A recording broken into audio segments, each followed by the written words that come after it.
As a note, we did have a executive session to discuss personnel prior to this meeting. Dr. Miller. Thank you so much. It is a true honor tonight to recognize Dr. Matt Collison. Dr. Collison, come on out. So I'm extremely proud to honor Dr. Collison tonight. He is our Innovation and Strategic Partnership Director, and at the February P&C conference in Hershey, Dr. Collison was named Technology Administrator of the Year. One of our high school educators, AJ Manarino, nominated Dr. Collison. In his nomination, they shared that he is one of the most genuine, supportive, and forward-thinking leaders that he has had the privilege to work with. His leadership is rooted not only in innovation, but in care for students, for staff, and for the growth of teaching and learning across our district. Mrs. Lynette Lortz also shared the following. In his role as Director of Innovation and Strategic Partnerships, Dr. Collison has been instrumental in advancing district-wide instructional vision and meaningful learning experiences. He has led efforts to expand hands-on, future-focused education, develop partnerships that connect students with real-world opportunities, and supported teachers in designing learning environments that build curiosity, confidence, and purpose. His leadership consistently centers students while empowering teachers to take bold and creative steps in their practice. Like, that is such a powerful statement about an educator, to consistently center students while empowering teachers to take bold and creative steps in their practice. And I see that. I think those of us who are around Matt, we see that in his work on a daily basis. They also shared that it is a joy to work with Dr. Collison, and I would echo those sentiments. What truly sets him apart is how he supports the people behind the many innovative practices and district accomplishments. He's one of the administrators that our teachers rely on when they need somebody to think with them, someone who will listen, ask thoughtful questions, and help refine an idea before standing alongside them and bringing it to life. His guidance is collaborative. It's grounded in trust. He empowers teachers to grow, take risks, and innovate in ways that directly benefit students. I am so extremely proud to be Dr. Collison's colleague, and I believe that he was so deserving of this award, Technology Administrator of the Year for P&C. Such an honor, and we're so proud to have him representing South Fayette. Congratulations, Dr. Collison. Thank you. Thank you. Thank you so much. It's an honor to receive this award, to hear all the thanks and praise, but mostly to know that teachers that I work with value what I contribute enough to take the effort out of their busy days to nominate me for this. And I just want to thank Dr. Miller, Dr. Deichler, and the rest of the administrative team for being such amazing people to work with. And the school board as well, just being so focused on our students, their well-being, and how we can continue to evolve what having tradition, pride, and excellence means today in this world with, it's rapidly changing. It just means a lot to be a part of this community that's so committed to success and to helping students thrive. And so thank you. And thank you to each of you for supporting the work that I do and the amazing teachers that we have on staff. I get to travel with them a bit, and they're so engaging and so thoughtful and so dedicated to our students. It's really a privilege and an honor to work here, and I'm grateful every day and excited every day when I come to work. So thank you. Yeah.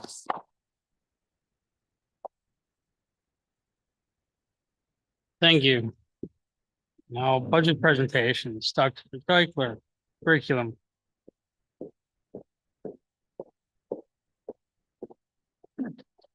Good evening. I will have a brief budget presentation for I only have two areas that go outside of the $2,000 threshold. So looking at the 26-27 budget for curriculum and instruction, line 4, there is an increase of $2,402.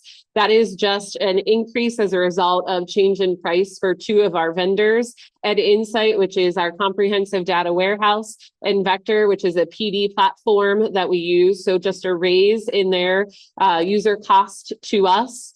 And then line 9, which is for all of the books and periodicals, although we still have items to purchase moving into next year. Overall, there's a cost savings of $15,000. So my entire budget, the total change is a decrease by $12,199. Any questions? Thank you. Dr. Oliver, Student Support Services.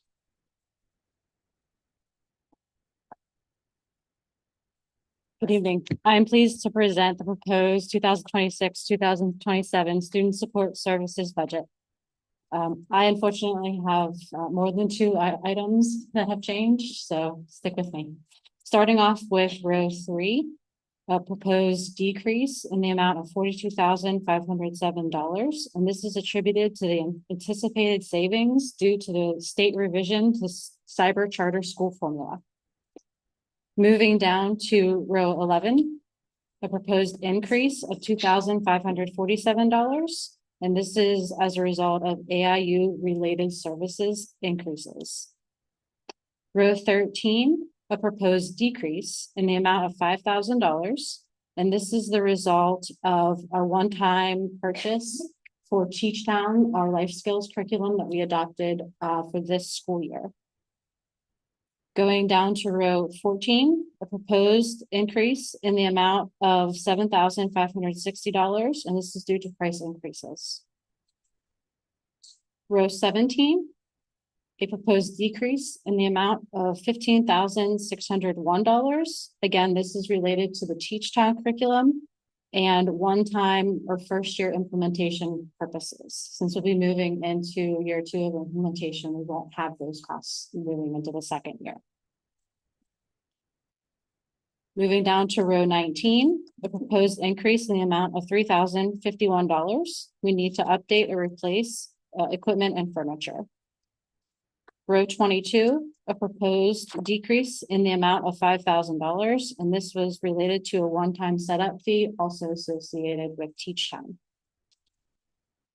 Row 23, a decrease in the amount of $2,898. This is the result of eliminating the unique learning system or news to use system. And this is because we have reached full implementation with Teach Town. Teach Town replaced those 2 modules. Row 24 and 25 respectively, increases in the amount of $8,600 and $34,400 due to either new students being in the district who need hearing support services or students changing building levels or grade levels. Going down to line 27, a decrease in the amount of $15,250 due largely to our high school students graduating this year who received those services. And we have had some students move from our high school to other locations. Going down to row 29, an increase in the amount of $8,550. And this is because we've had some students recently found eligible for vision support services.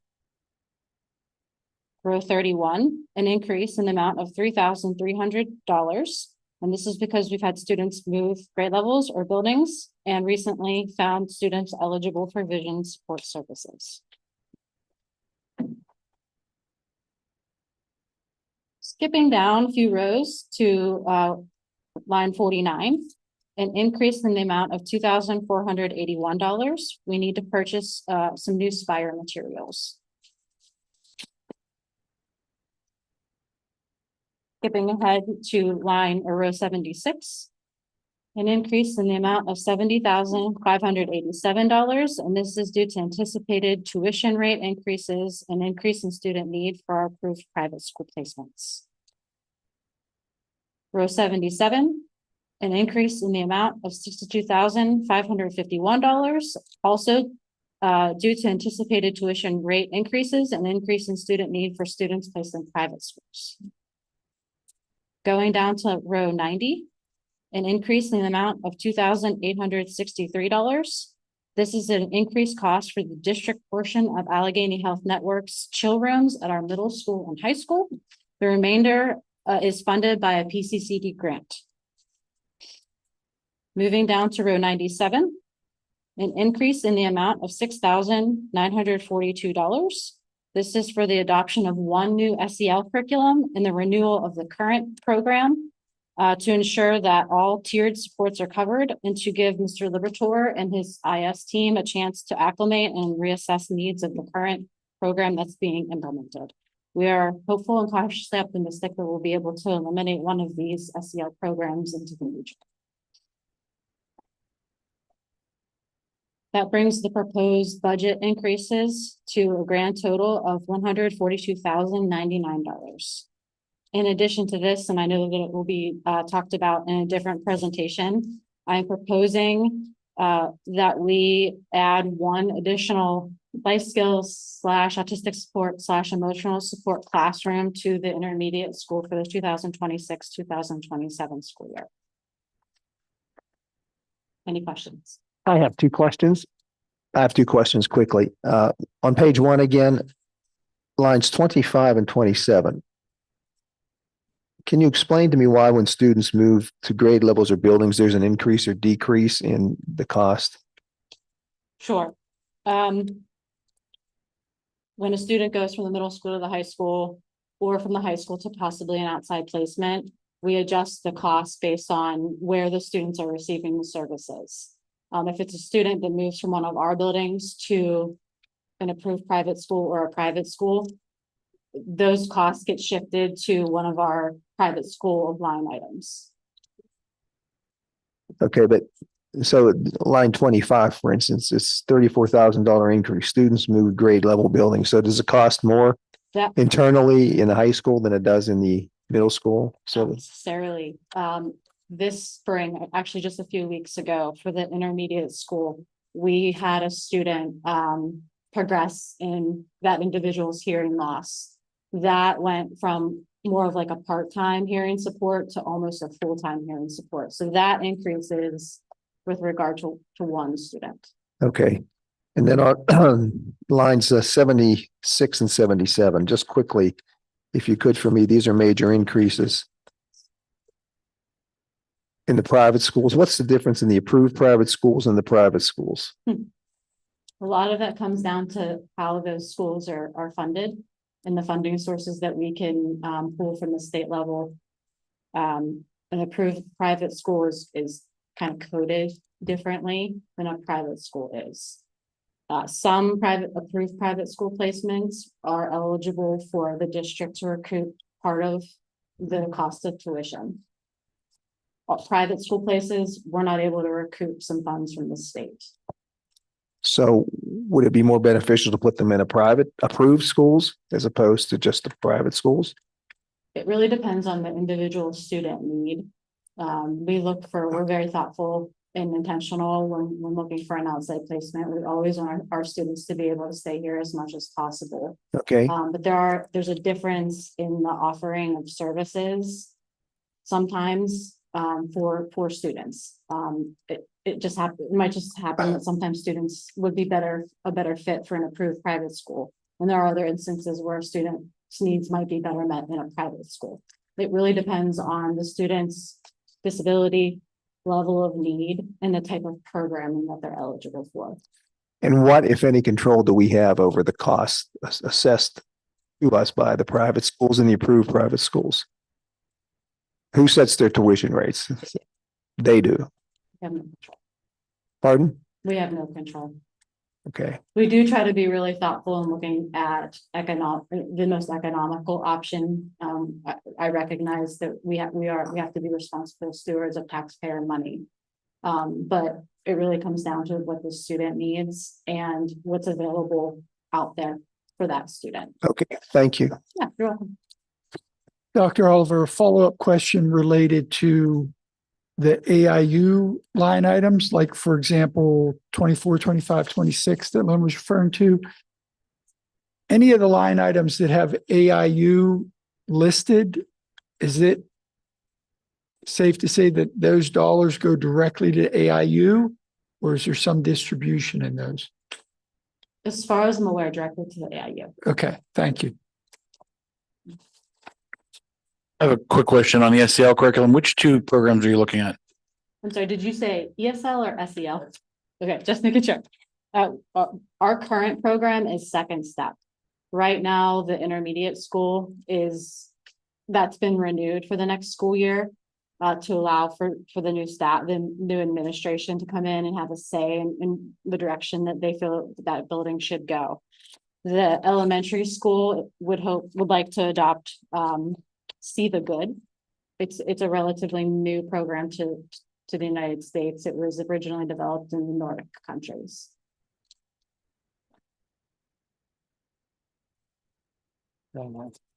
Sorry, just real quick. Line item 80, the AEDY.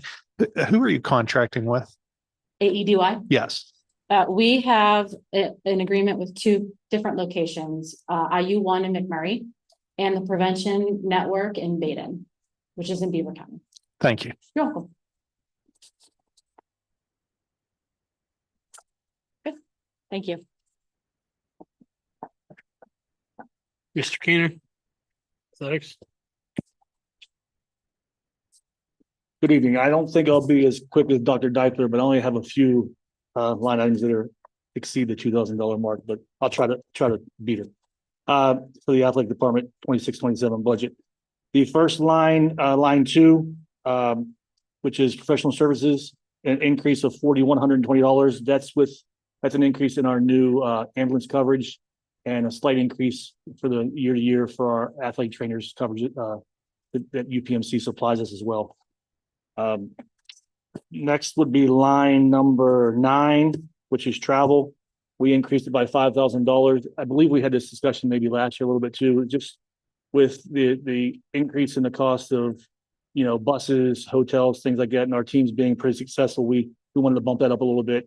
I hope we use it, but then again, I hope we don't. But if we do use it, that means we're being pretty successful. So that's why that's increased there.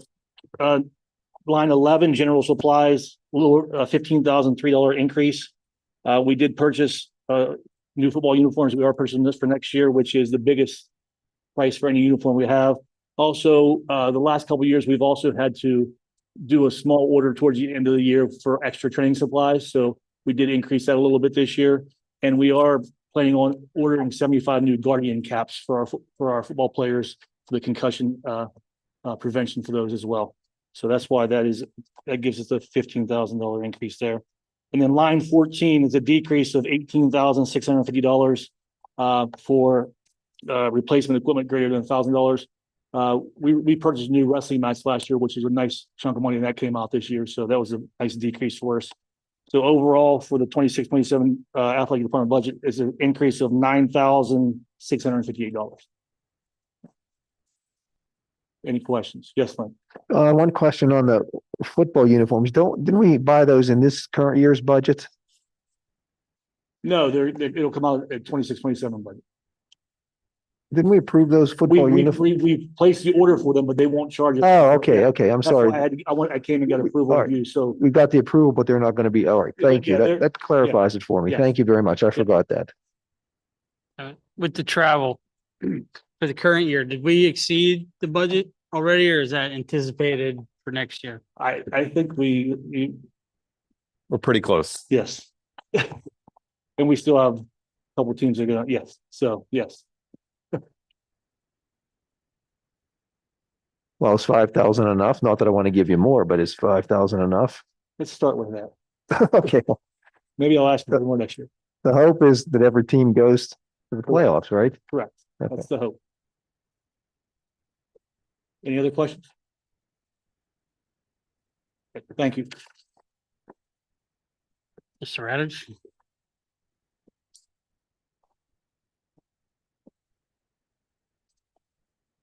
Good evening. I have 3 line items to review that exceed the $2,000 mark. Starting with the second line item, technology maintenance services is a decrease of $32.75 because there are no longer implementation fees as a part of that line item. Advertising is a decrease of $2,500 just based on the last couple of years spend. We no longer have to advertise like we used to because of how our applicant tracking systems scrape to different websites such as Indeed.com. And then the final line item I just wanted to bring to your attention that is not really an increase or decrease of $2,000 or more. It's a decrease of $230, but there's a significant change in software systems from Power School Recruitment to Red Rover Recruiting. And there is an implementation fee built in for this year, so there would be a decrease for next year of $3,600. Wanted to share that as well. Any questions? Thank you.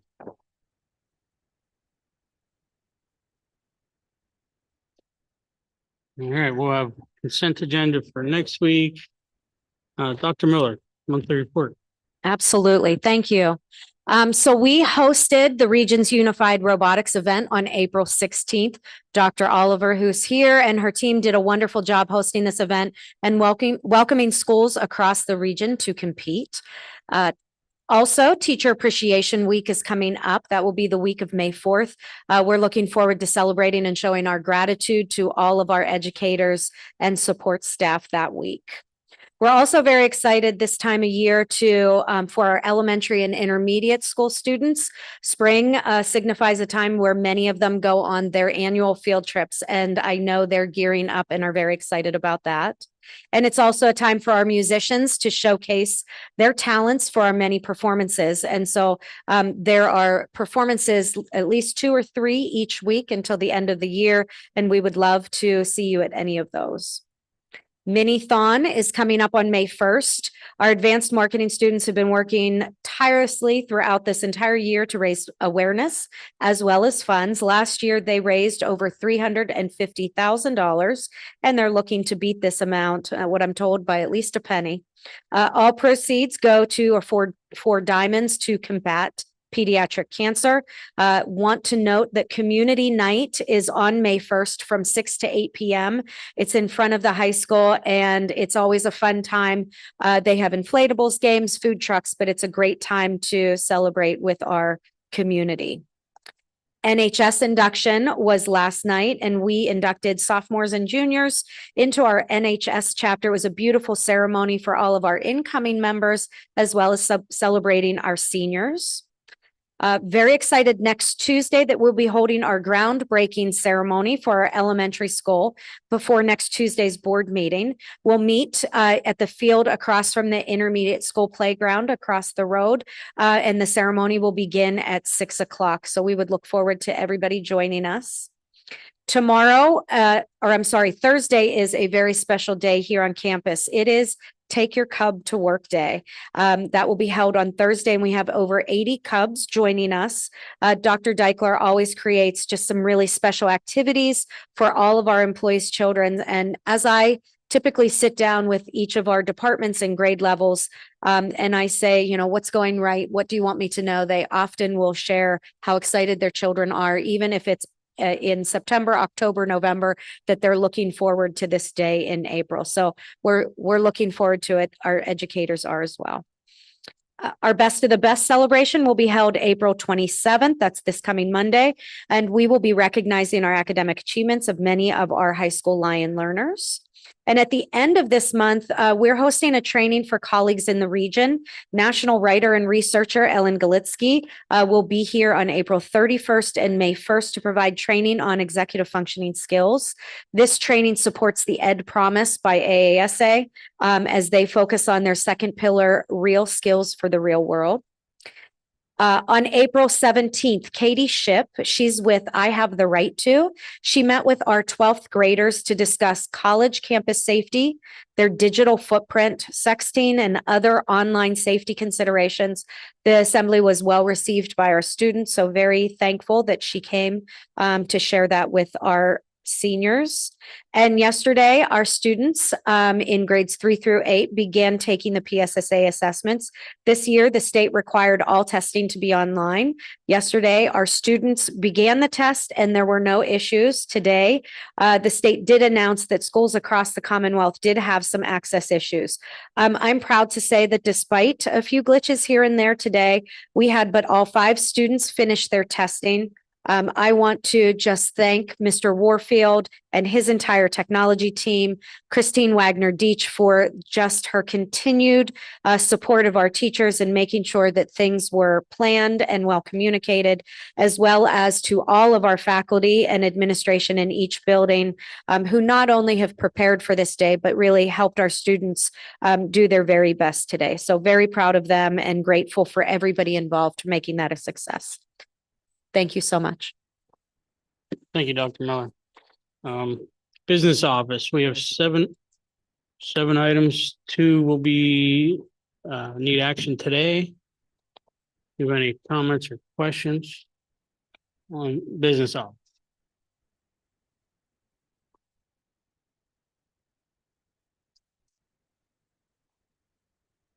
No, personnel, gonna have 14 items. 6 will be need action today. Dr. Miller, can you help me with that? Certainly. Item number 1 is approval for the leave of absence. That is for an intermediate cafeteria worker, Samira Imran, as well as IS special ed teacher, Dr. Elizabeth Klein. Item 2 is a recommendation to hire Caitlin Kyle as an IS personal care paraeducator at a rate of $18.73 per hour. Upon successful completion of her probationary period, it would be raised to $23.41. She is currently a building sub at the IS. Item 3 is a recommendation to approve Chastity Vezzi as a middle school food service worker at a rate of $17.61. She's currently a substitute food service worker. Item 4 is EPRs for the 25-26 school year. That would be junior, senior prom nurse, Misty Monarchek, high school assessment co-coordinators, Angelica Luzzo and Emily Sharo. Item 5 is a recommendation to hire Lindsay Wilson as a custodian, $16.36 per hour, and then past the probationary period would be $20.45 per hour. And item 6, which would be the last item for consideration this evening, is a recommendation to hire Isabella Mayo. She is as a high school building substitute teacher at a rate of $150 per day. Are there any questions or comments for personnel?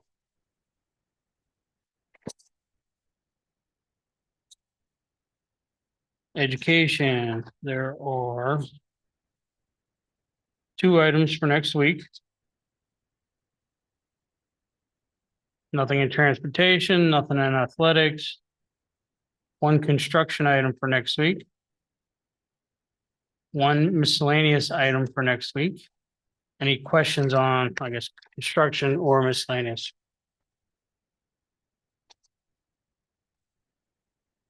And since there's no one in attendance for comment, we're going to go back to voting.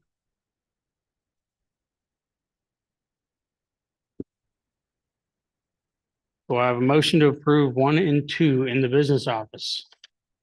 Moved by Mike. Teresa, second. All in favor? Aye. Opposed? Motion carries. Personnel items 1 through 6. So moved. Moved by Len, Second. second by Rebecca. Yeah. Okay. All in favor? Aye. Opposed? Motion carries. And I think that is all. Do I have a motion to